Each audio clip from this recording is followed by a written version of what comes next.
बिस्मिल्लाहिर्रहमानिर्रहीम। अस्सलाम वालेकुम नाज़रीन, उम्मीद है आप लोग खैरियत से होंगे। नाज़रीन, आपका बहुत शुक्रिया, आप मेरे व्लॉग को देखते हैं, सराहते हैं, उसको शेयर करते हैं। कुछ अहम खबरें हैं और उस खबरों को ज़ाहिर है कि बताना ज़रूरी है। तो पहली बात ये है कि कल सुप्रीम कोर्ट ऑफ पाकिस्तान में सुन्नी इत्तेहाद कौंसिल की जो सीटें रिज़र्व सीट्स थी उनको मिलने के सिलसिले में जो है एक समाअत हुई और उस समाअत में फिर ज़ाहिर है कि सुन्नी इत्तेहाद कौंसिल के फैसल सिद्दीकी साहब ने अपने दलाइल दिए, पाकिस्तान तहरीक इंसाफ के सलमान अकरम राजा ने अपने दलाइल दिए, इसके अलावा एक और पीटीआई के वकील थे, उन्होंने अपने दलाइल दिए। तो मुबस्सिन का ये कहना है बेसिकली जो है ये वकला जो है वो ये कहना चाह रहे थे कि जो भी गलतियाँ माजी में हुई हैं, चाहे वो सुन्नी इत्तेहाद कौंसिल से हुई हैं, चाहे पाकिस्तान तहरीक इंसाफ से हुई है, तो उसको ज़रा देखना पड़ेगा कि आया पाकिस्तान तहरीक इंसाफ ने क्यों शमूलियत जो है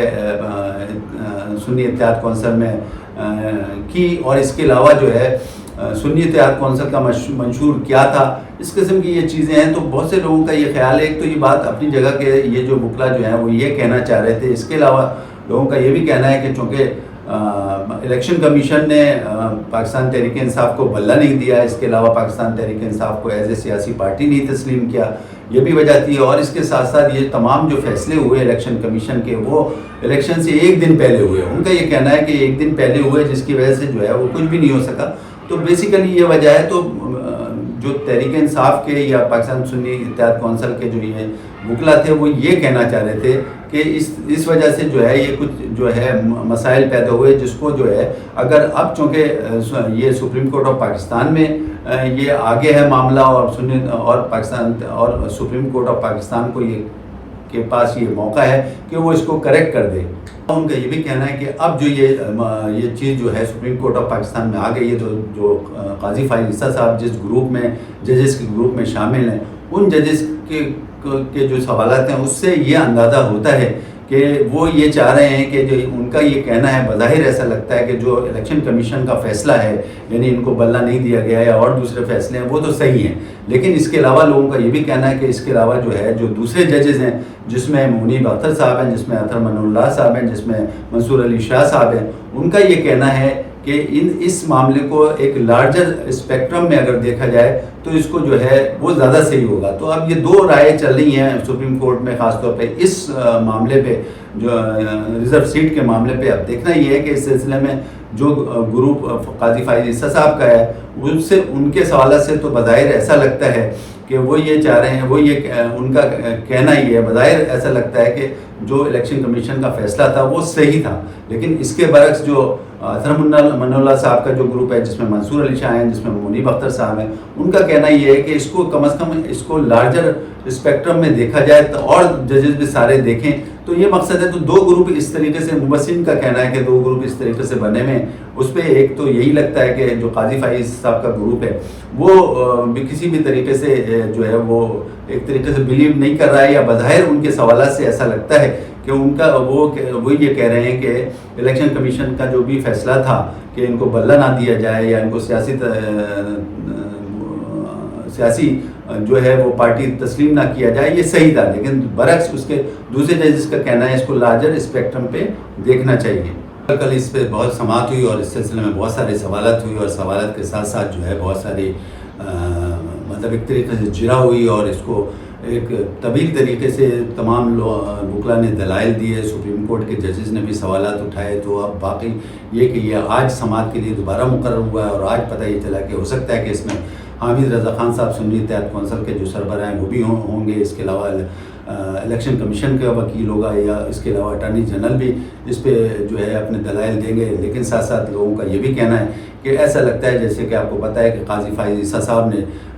बकौल मुबस्सिन का ये कहना है, काजी फाइज ईसा साहब ने एक तरीके से बल्ला भी तहरीक इंसाफ को नहीं दिया, और इसके अलावा और बहुत सारी चीज़ें सभी महरूम किया। और इसके साथ साथ उन्होंने ये भी कहा कि ये एक तरीके से काजी फाइज ईसा साहब बियास लगते हैं, मतलब एक खिलाफ लगते हैं। और उधर काजी फाइज ईसा साहब ने का ये कहना है, मुबस्सिन का ये कहना है कि काजी फाइज ईसा साहब कहते हैं कि ये पाकिस्तान तहरीक इंसाफ जो है वो इलेक्शन जो है मुलतवी कराना चाहती थी, और हमने ही ये इलेक्शन अपने वक्त मुकर्रर पे कराया। इस किस्म की ये सब चीज़ें अब देखना है कि आज इस पर जो है मज़ीद बहस होगी, और मज़ीद बहस होगी तो इसका क्या फ़ैसला आता है। कल KPK में एक इजलास हुआ एपेक्स कमेटी का, और उसमें ये ऑपरेशन आज़म इस्तेहकाम के सिलसिले में बात हुई, اور پتہ یہ چلا کہ عزم استحکام کے سلسلے میں باقاعدہ ایک اپیکس کمیٹی نے جو ہے ایک آپریشن کا جو ہے وہ اعلان کیا کہ اس پہ ایک آپریشن ہوگا، اور اس آپریشن کے سلسلے میں پتہ یہ بھی چلا کہ اس میں KPK کے وزیر اعلیٰ خیبر پختونخوا کے وزیر اعلیٰ جو ہیں وہ علی امین گنڈاپور نے بھی اس میں شرکت کی، اور ان کا یہ کہنا ہے کہ انہوں نے اس آپریشن کی کو ایک طریقے سے حمایت کی، یہ حکومت کا کہنا ہے۔ لیکن اس کے ساتھ ساتھ جب علی امین گنڈاپور سے بات کی تو انہوں نے یہ کہا کہ میں نے ایسی کوئی بات نہیں کی، میں اپیکس کمیٹی میں ضرور شامل ہوا تھا، اس میں یہ فیصلہ بھی ہوا تھا کہ دہشت گردوں کے خلاف کوئی آپریشن ہوگا، لیکن یہ آپریشن کہاں ہوگا، کس کے خلاف ہوگا، کس وجہ سے ہوگا، یہ سب نہیں بتایا گیا۔ تو لہذا جب تک یہ تمام چیزیں ظاہر نہیں ہوں گی یا کلیئر نہیں ہوں گی، کوئی پلان مرتب نہیں ہوگا اور مجھے بتایا نہیں جائے گا، ہم اس کی اجازت نہیں دیں گے۔ تو اس طریقے سے یہ تمام ایک طریقے سے ایک دوسرے کے خلاف بیان بازی شروع ہو گئی ہے۔ حکومت کا موقف یہ ہے کہ ہم نے پہلے ہی کہا تھا کہ یہ جو ہے یہ کوئی بہت بڑا فوجی آپریشن نہیں ہو رہا ہے، یہ وہ آپریشن ہو رہا ہے کہ جو پہلے سے دہشت گردی کی کارروائیاں چل رہی ہیں اس کو مزید بہتر بنانے کے لیے ایک طریقے سے متحرک ہونے کے لیے ایک پلان ترتیب دیا گیا ہے۔ جبکہ KPK کی گورنمنٹ کا یہ کہنا تھا کہ کل باقاعدہ اعظم نذیر تارڑ نے یہ کہا تھا کہ جناب وہ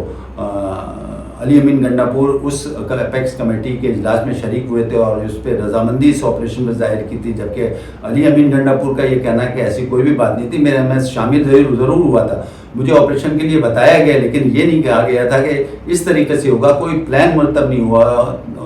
تھا، اور اس کے ساتھ ساتھ یہ بھی نہیں بتایا گیا تھا کہ یہ کس کے خلاف ہو رہا ہے، آیا دہشت گردوں کے خلاف ہو رہا ہے، کس وجہ سے ہو رہا ہے، کیوں ہو رہا ہے، یہ کوئی نہیں بتایا گیا۔ لہذا ہم اس کی بالکل بھی اجازت نہیں دیں گے جب تک یہ پلان مزید جو ہے کلیئر نہیں ہوگا۔ اس طریقے سے علی امین گنڈاپور صاحب نے یہ بات کی۔ تو اب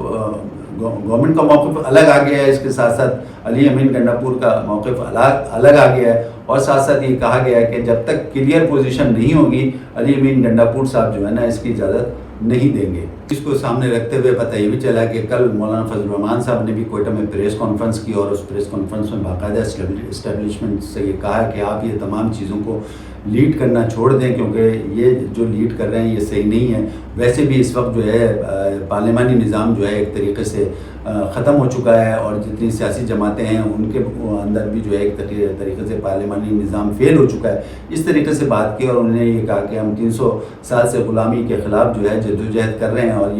یہ جو تاثر آ رہا ہے کہ ہمیں پھر اس طریقے سے بنا لیا جائے گا، تو یہ تاثر غلط ہے۔ تو یہ مولانا فضل الرحمان صاحب کی بھی اسی سلسلے میں کل ایک پریس کانفرنس تھی جس میں باقاعدہ انہوں نے اسٹیبلشمنٹ سے یہ کہا ہے کہ آپ ان تمام چیزوں کو لیڈ کرنا چھوڑ دیں۔ ویسے بھی اس وقت جو ہے پوزیشن یہ ہے کہ پارلیمانی نظام بھی جو ہے ایک طریقے سے فیل ہو چکا ہے، اور جمہوری جتنی سیاسی جماعتیں ہیں ان کا بھی نظام جو ہے وہ فیل ہو چکا ہے۔ تو اس طریقے سے آپ یہ نہ کریں۔ پر اس قسم کے